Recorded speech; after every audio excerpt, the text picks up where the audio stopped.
The hill we climb. When day comes, we ask ourselves, where can we find light in this never-ending shade?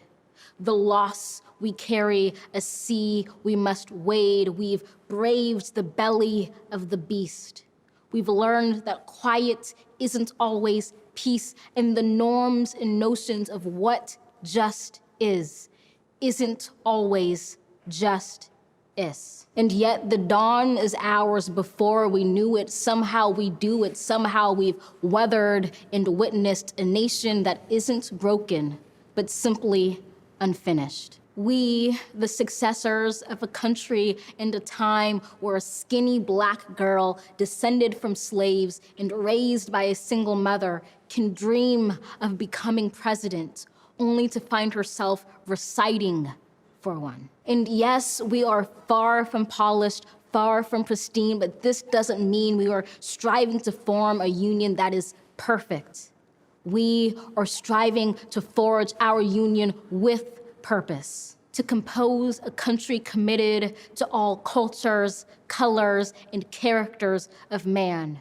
And so we lift our gazes not to what stands between us, but what stands before us. We close the divide because we know to put our future first. We must first put our differences aside. We lay down our arms so we can reach our arms to one another. We seek harm to none and harmony for all.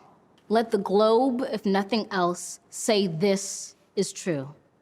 That even as we grieved, we grew, that even as we hurt, we hoped, that even as we tired, we tried, that we'll forever be tied together, victorious, not because we will never again know defeat, but because we will never again sow division. Scripture tells us to envision that everyone shall sit under their own vine and fig tree, and no one shall make them afraid.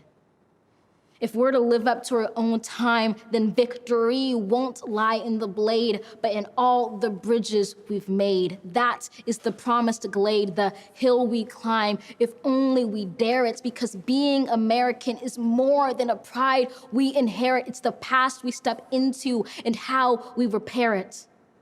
We've seen a force that would shatter our nation rather than share it, would destroy our country if it meant delaying democracy.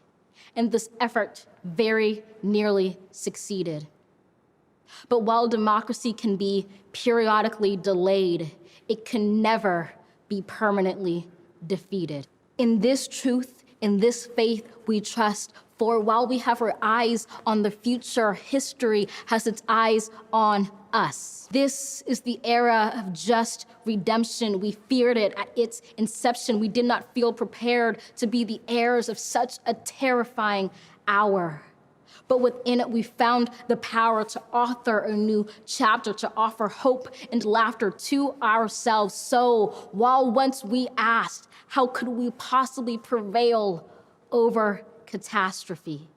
Now we assert, how could catastrophe possibly prevail over us? We will not march back to what was, but move to what shall be, a country that is bruised but whole, benevolent but bold, fierce and free. We will not be turned around or interrupted by intimidation, because we know our inaction and inertia will be the inheritance of the next generation. Our blunders become their burdens, but one thing is certain. If we merge mercy with might and might with right, then love becomes our legacy and change our children's birthright. So let us leave behind a country better than the one we were left. With every breath from our bronze-pounded chest, we will raise this wounded world into a wondrous one. We will rise from the gold-limbed hills of the West. We will rise from the windswept Northeast, where our forefathers first realized revolution. We will rise from the lake-rimmed cities of the Midwestern states. We will rise from the sun-baked South. We will rebuild,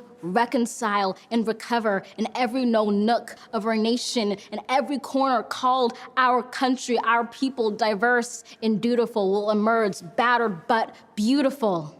When day comes, we step out of the shade, aflame and unafraid. The new dawn blooms as we free it, for there is always light if only we're brave enough to see it, if only we're brave enough to be it.